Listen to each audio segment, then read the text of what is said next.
Hi YouTube, welcome back to my channel. My name is Ronnie. Today I'm going to do the luxury tag. Recently I saw the Luxe babe do this tag and I love her. And I thought the tag was fun and playful and not too serious, and I like seeing what she regretted purchasing, what she loved purchasing, what she thinks is a good investment. I'm going to link her channel below. I have been watching her for years. She's elegant and beautiful and well-spoken and informative. Okay, so the first question is, what was your first designer piece? That is easy for me to remember.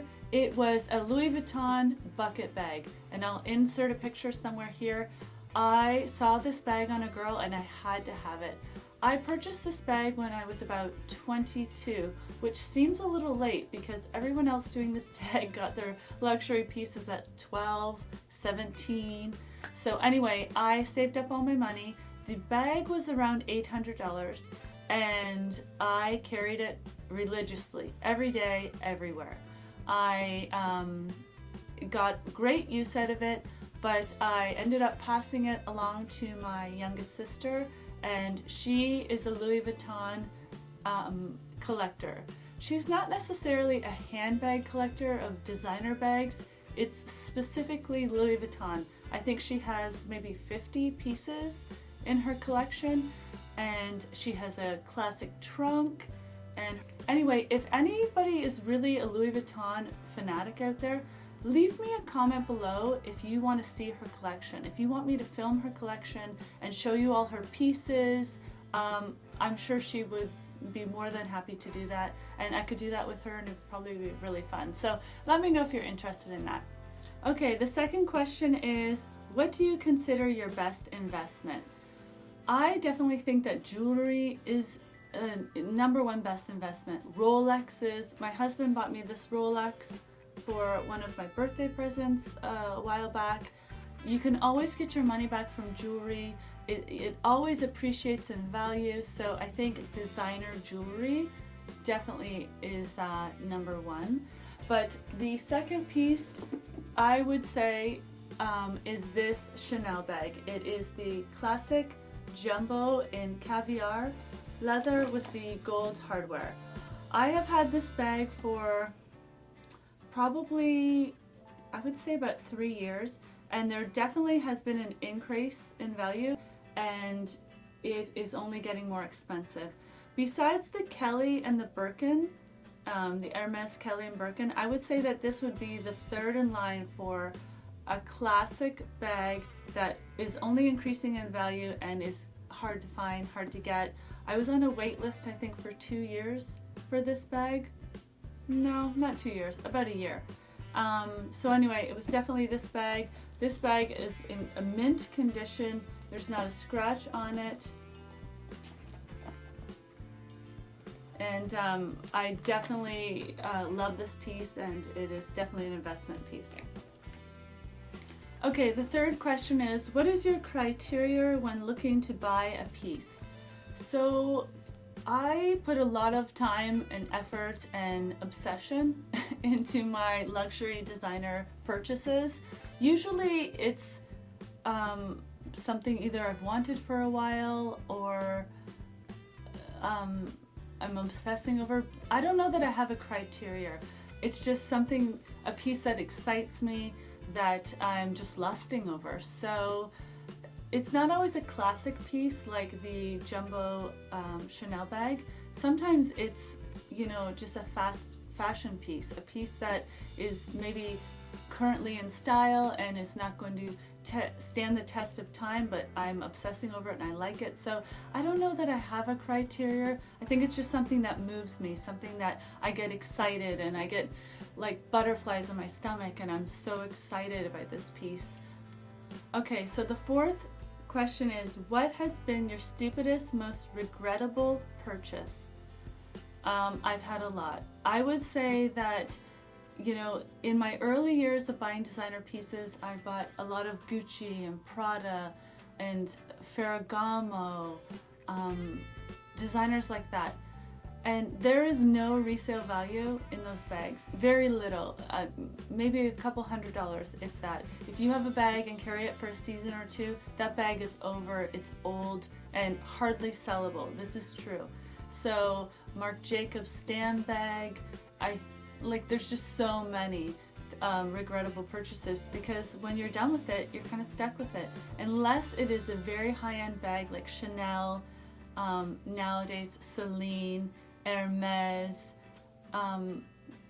bags like that, you can kind of get your value. Even Celine, you can't really get your value, and I feel like you can get a Celine bag for maybe $1,000 now. But what was my most regrettable purchase? Okay, I finally figured out what it was. I was thinking about all the money I've wasted on bags that I can't resell, and clothes that were expensive, really expensive, that just fell apart or I got a stain on. But I would say my most regrettable designer luxury purchase is definitely my St. John collection. I went through a St. John phase where I bought everything in St. John. Coats, which I can still wear this coat, but skirts, each skirt $700-800. They're just like, as one of my sisters would say, old lady skirts, and they're knit, they're okay. You know, each of them was very expensive, maybe $400 or $500. One was $800. There is no resale value in St. John. It really was only trendy for a season or two. Now it just looks like, you know, a skirt for a 60-year-old woman maybe. So I don't know what I was thinking, but those were really bad purchases, and I no longer buy super expensive clothes. I buy fast fashion clothes, stuff from H&M, and I might buy like a Missoni piece here or there, but I really don't buy expensive clothes anymore. I buy accessories, coats, Chanel jewelry, handbags, gloves, hats, accessories. And all my clothes now are not really expensive because trends change, and sometimes I'll buy an expensive piece of clothing and something inexpensive from Forever 21 has held up better than the expensive piece that was a few $100s. So I've really learned the hard way to not spend an enormous amount on clothes and really try to buy investment pieces. Okay, question number 5. If you have sold any of your luxury goods, have you ever had seller's regret? Yes. Okay, last year I sold a patent leather orange Salvatore Ferragamo belt. I didn't really wear it a lot. I'm not really sure why, but I sold it and I haven't stopped thinking about it since. I should have just held on to it. I know I didn't get much money for it, and I was just in a cleaning out phase. For some reason, I regret that belt. Another, I would say not a seller's regret, but a loaner's regret, is I lent a Dior bag out to someone, and that person carried it and it was stolen that night. So it was, I'll insert a picture if I can find a picture of the Dior bag.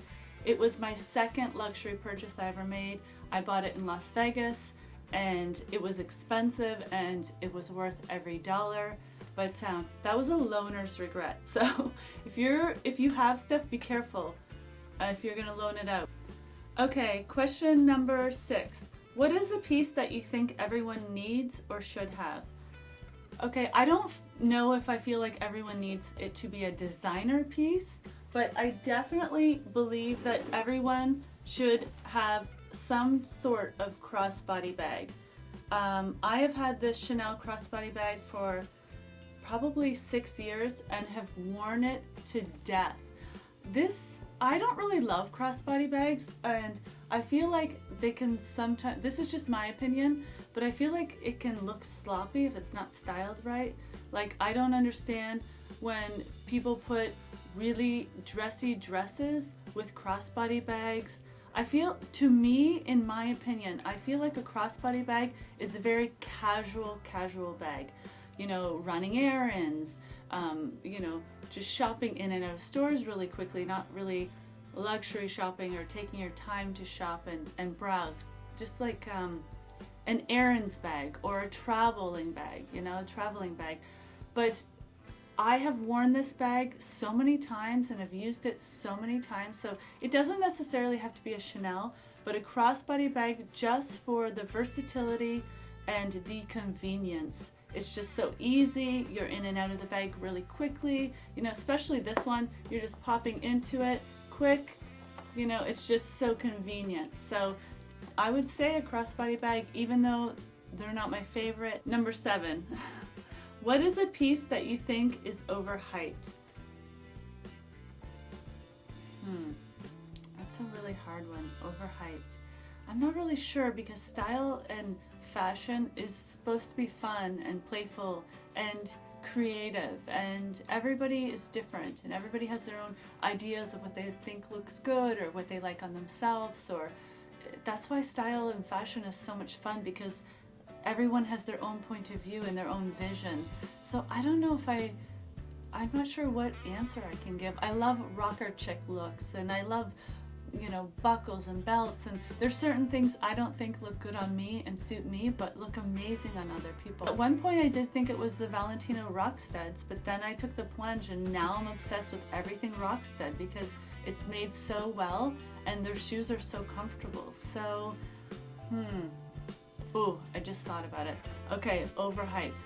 I would have to say Louboutins. I know I love Christian Louboutins design. I love the designs. They're playful. Although my favorite shoe designer is Giuseppe Zanotti. By far my favorite. They're the most comfortable and they're made well. But I would say Christian Louboutins only because they are the most uncomfortable shoes I own. I have, you know, many pairs, and they do not get used enough. They don't get worn enough because they are so uncomfortable. So I would have to say Louboutins. I love a red bottom too. It catches everyone's attention. It's striking, classic, beautiful, sexy, but they're so uncomfortable. Okay guys, the last question. What is next on your wish list? I do not have a big wish list right now. There's just one thing that I would love to have, and I'm dreaming of. It is the Alhambra earring from Van Cleef. I will insert pictures. This is the most beautiful earrings I have ever seen. I'm dying for them, and I want them in yellow gold with the mother of pearl, the white. I'm gonna insert a picture. That is definitely on my list and my number one thing, period. And I've probably wanted them for at least a year. Thank you so much for watching, and I'll see you again. Bye.